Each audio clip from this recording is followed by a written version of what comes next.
بسم الله الرحمن الرحيم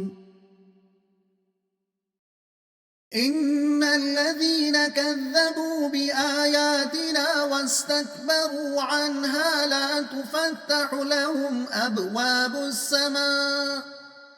ولا يدخلون الجنة حتى يلج الجمل في سم الخياط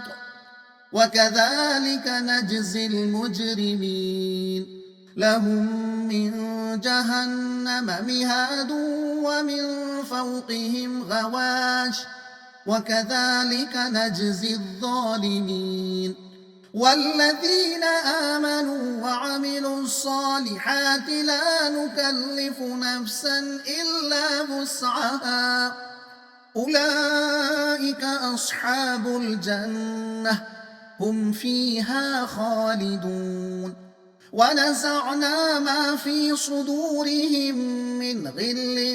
تجري من تحتهم الأنهار وقالوا الحمد لله الذي هدانا لهذا وما كنا لنهتدي لولا أن هدانا الله لقد جاءت رسل ربنا بالحق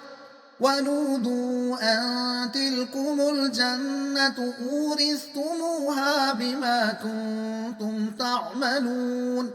ونادى أصحاب الجنة أصحاب النار أن قد وجدنا ما وعدنا ربنا حقا فهل وجدتم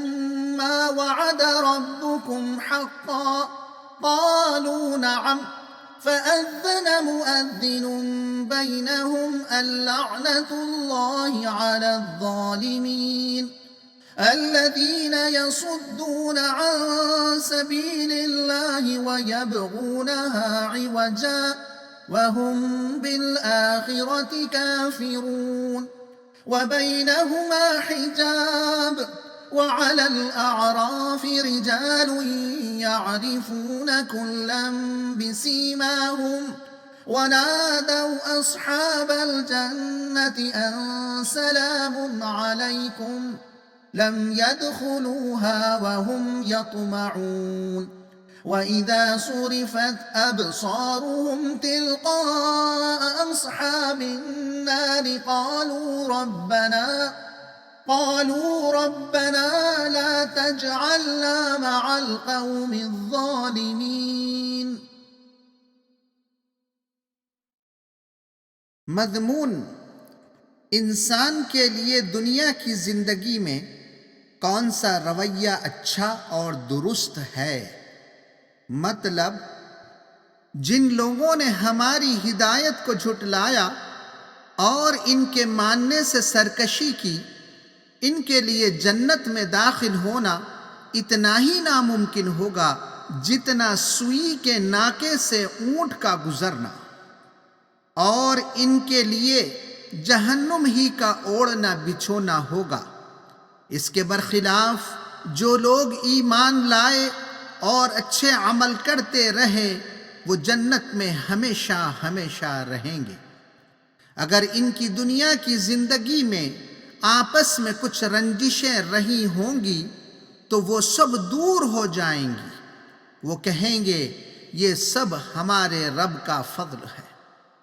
ہم اس لائق کہاں تھے؟ اللہ تعالی ان سے کہے گا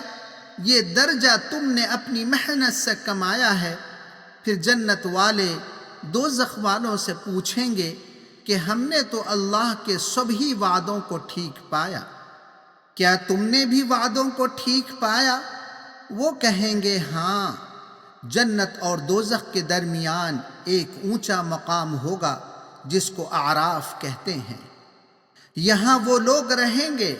جن کی نیکیاں اور برائیاں دونوں برابر تھیں۔ اہل اعراف جب جنت والوں کو دیکھیں گے تو ان سے کہیں گے تم پر سلامتی ہو، اور جب دوزخ والوں کو دیکھیں گے تو کہیں گے اے رب ہمیں ان میں شامل نہ فرما۔